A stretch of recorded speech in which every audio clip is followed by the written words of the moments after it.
चलिए हजारों साल पुराना इतिहास पढ़ते हैं। सम्राट शांतनु ने विवाह किया एक मछुआरे की पुत्री सत्यवती से। उनका बेटा ही राजा बने, इसलिए भीष्म ने विवाह न करके आजीवन संतानहीन रहने की भीष्म प्रतिज्ञा की।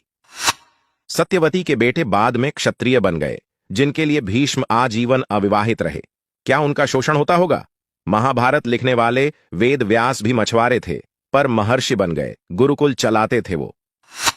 विदुर, जिन्हें महापंडित कहा जाता है, वो एक दासी के पुत्र थे। हस्तिनापुर के महामंत्री बने। उनकी लिखी हुई विदुर नीति राजनीति का एक महाग्रंथ है। भीम ने वनवासी हिडिंबा से विवाह किया।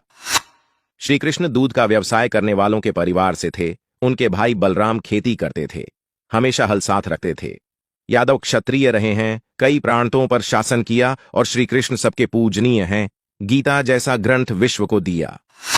राम के साथ वनवासी निषादराज गुरुकुल में पढ़ते थे। उनके पुत्र लवकुश महर्षि वाल्मीकि के गुरुकुल में पढ़े, जो वनवासी थे। तो ये हो गई वैदिक काल की बात। स्पष्ट है, कोई किसी का शोषण नहीं करता था, सबको शिक्षा का अधिकार था। कोई भी पद तक पहुंच सकता था अपनी योग्यता के अनुसार। वर्ण सिर्फ काम के आधार पर थे, वो बदले जा सकते थे, जिसको आज इकोनॉमिक्स में डिवीजन ऑफ लेबर कहते हैं। वो ही प्राचीन भारत की बात करें तो भारत के सबसे बड़े जनपद मगध पर जिस नंद वंश का राज रहा, वो जाति से नाई थे। नंद वंश की शुरुआत महापद्मनंद ने की थी, जो कि राजा नाई थे। बाद में वो राजा बन गए, फिर उनके बेटे भी, बाद में सभी क्षत्रिय ही कहलाए। उसके बाद मौर्य वंश का पूरे देश पर राज्य हुआ, जिसकी शुरुआत चंद्रगुप्त से हुई, जो कि एक मोर पालने वाले परिवार से थे, और एक ब्राह्मण चाणक्य ने उन्हें पूरे देश का सम्राट बनाया। 506 साल देश पर मौर्यों का राज रहा। फिर गुप्त वंश का राज हुआ, जो कि घोड़े का अस्तबल चलाते थे और घोड़ों का व्यापार करते थे।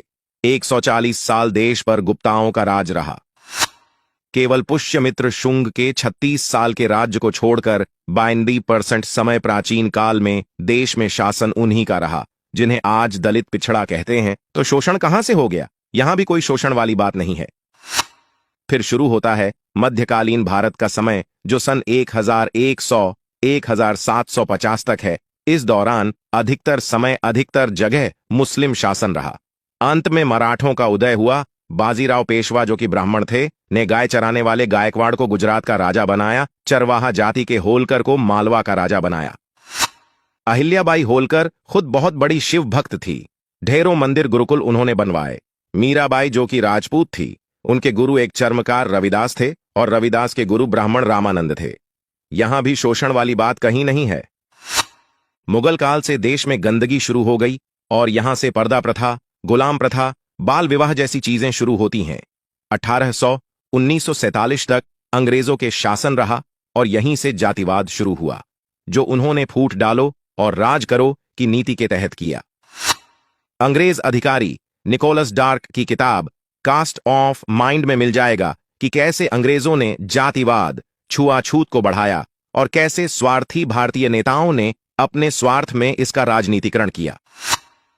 इन हजारों सालों के इतिहास में देश में कई विदेशी आए, जिन्होंने भारत की सामाजिक स्थिति पर किताबें लिखी हैं, जैसे कि मेगास्थनीज ने इंडिका लिखी, फाहियान, ह्यूसांग और अलबरूनी जैसे कई। किसी ने भी नहीं लिखा कि यहां किसी का शोषण होता था।